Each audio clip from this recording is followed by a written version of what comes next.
Hello बच्चों, आज की वीडियो में हम पढ़ेंगे एक कहानी यह भी चैप्टर के क्वेश्चन आंसर्स। तो चलिए वीडियो शुरू करते हैं। एक कहानी ये भी पाठ किस पर आधारित है? एक कहानी यह भी मन्नू भंडारी द्वारा लिखी गई उनकी आत्मकथा है, जिसमें उन्होंने अपने जीवन के महत्वपूर्ण पहलुओं और विशेषकर अपने पिता और कॉलेज की हिंदी की प्राध्यापिका शीला अग्रवाल के साथ अपने संबंधों और स्वतंत्रता आंदोलन में उनकी भागीदारी का वर्णन किया है। लेखिका के व्यक्तित्व पर किन किन व्यक्तियों का किस रूप में प्रभाव पड़ा? लेखिका के जीवन में जिन दो लोगों का विशेष प्रभाव पड़ा, उनमें पहला है पिता का प्रभाव। लेखिका के जीवन पर पिताजी का ऐसा प्रभाव पड़ा कि वे हीन भावना से ग्रसित हो गई थी। इसी के परिणाम स्वरूप उनमें आत्मविश्वास की कमी हो गई थी। लेकिन पिता के द्वारा ही उनमें देश प्रेम की भावना का भी निर्माण हुआ था। और दूसरा है उनकी हिंदी शिक्षिका शीला अग्रवाल का प्रभाव। शीला अग्रवाल की जोशीली बातों ने एक ओर तो लेखिका के खोए आत्मविश्वास को पुनः लौटाया, तो दूसरी ओर देश प्रेम की अंकुरित भावना को उचित माहौल प्रदान किया था, जिसके फलस्वरूप लेखिका खुलकर स्वतंत्रता आंदोलन में भाग लेने लगी। इस आत्मकथ्य में लेखिका के पिता ने रसोई को भटियार खाना कहकर क्यों संबोधित किया है? लेखिका के पिता का मानना था कि रसोई के काम में लग जाने के कारण लड़कियों की क्षमता और प्रतिभा नष्ट हो जाती है। वे पकाने और खाने तक ही सीमित रह जाती है और अपनी सही प्रतिभा का उपयोग नहीं कर पाती।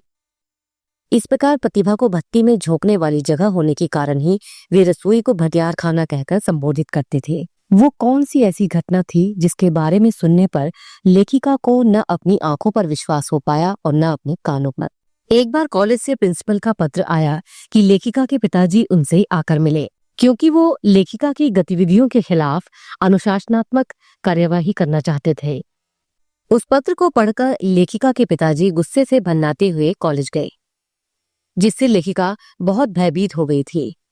लेकिन प्रिंसिपल से मिलने और लेखिका के असली अपराध के पता चलने पर उनके पिता को अपनी बेटी से कोई शिकायत नहीं रही।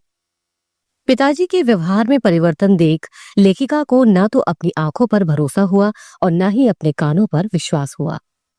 लेखिका की अपने पिता से वैचारिक टकराहट की क्या वजह थी? लेखिका के अपने पिता के साथ अक्सर वैचारिक टकराहट हुआ करती थी। वैसे तो लेखिका के पिता स्त्रियों की शिक्षा के विरोधी नहीं थे, लेकिन वे स्त्रियों का दायरा 4 दीवारों के अंदर ही सीमित रखना चाहते थे। लेकिन लेखिका खुले विचारों की महिला थी। लेखिका के पिता लड़की की शादी जल्दी करने के पक्ष में थे, लेकिन लेखिका अपने जीवन की आकांक्षाओं को पूर्ण करना चाहती थी। लेखिका मन्नू का स्वतंत्रता संग्राम में भाग लेकर भाषण देना उनके पिता को पसंद नहीं था। उनके पिताजी का मां के साथ अच्छा व्यवहार नहीं था। स्त्री के प्रति ऐसे व्यवहार को लेखिका अनुचित समझती थी। बचपन के दिनों में लेखिका के काले रंग रूप को लेकर उनके पिता हमेशा उनकी तुलना अपनी बड़ी बेटी से किया करते थे, क्योंकि उनकी बड़ी बेटी सुशीला गोरे रंग की थी और इसी वजह से लेखिका का स्वभाव भी चिड़चिड़ा सा हो गया था। इस आत्मकथ्य के आधार पर बताइए कि स्वाधीनता आंदोलन में मन्नू जी की क्या भूमिका थी? 1946 और 47 में पूरे देश में भारत छोड़ो आंदोलन पूरे उफान पर था। हर तरफ हड़तालें, प्रभात फेरियां, जुलूस और नारेबाजी हो रही थी। घर में पिता और उनके साथियों के साथ होने वाली गोष्ठियों और गतिविधियों ने लेखिका को भी जागरूक कर दिया था। प्राध्यापिका शीला अग्रवाल ने लेखिका को स्वतंत्रता आंदोलन में सक्रिय रूप से जोड़ दिया। जब देश में नियम कानून और मर्यादाएं टूटने लगी, तब पिता की नाराजगी के बाद भी वो पूरे उत्साह के साथ आंदोलन में कूद पड़ी, जिसमें उनका उत्साह देखते ही बनता था। वे चौराहों पर बेझिझक भाषण, नारेबाजी और हड़तालें करने लगी। इस प्रकार हम कह सकते हैं कि स्वतंत्रता आंदोलन में उनकी सक्रिय भूमिका थी। मनुष्य के जीवन में आस पड़ोस का बहुत महत्व होता है, लेकिन महानगरों में रहने वाले लोग प्रायः पड़ोस कल्चर से वंचित रह जाते हैं। इस बारे में अपने विचार लिखिए। आज के समय में मनुष्य के संबंधों का क्षेत्र सीमित होता जा रहा है और मनुष्य आत्म केंद्रित होता जा रहा है। उसे अपने सगे संबंधियों तक के बारे में ज्यादा जानकारी नहीं रहती। यही कारण है कि आज के समाज में पड़ोस कल्चर लगभग खत्म होता जा रहा है। लोगों के पास समय का अभाव होता जा रहा है। मनुष्य के पास इतना समय नहीं है कि वो अपने पड़ोसियों से मिलकर उनसे बातचीत भी कर सके। लेखिका ने अपने बचपन के घर के बारे में क्या बताया है? जिस मकान में लेखिका बचपन में रहती थी वह 2 मंजिला मकान था। उस मकान की ऊपरी मंजिल में लेखिका के पिताजी का साम्राज्य था। उनके पिताजी अपने कमरे में बहुत ही अधिक फैली बिखरी हुई पुस्तकों, पत्रिकाओं और अखबारों के बीच या तो कुछ पढ़ते रहते या फिर कुछ सुनकर उसे लिख दिया करते थे। और नीचे की मंजिल में उनकी माँ लेखिका और उनके सभी भाई बहनों के साथ रहती थी। इस पाठ में लेखिका ने अपने पिता के बारे में क्या बताया है?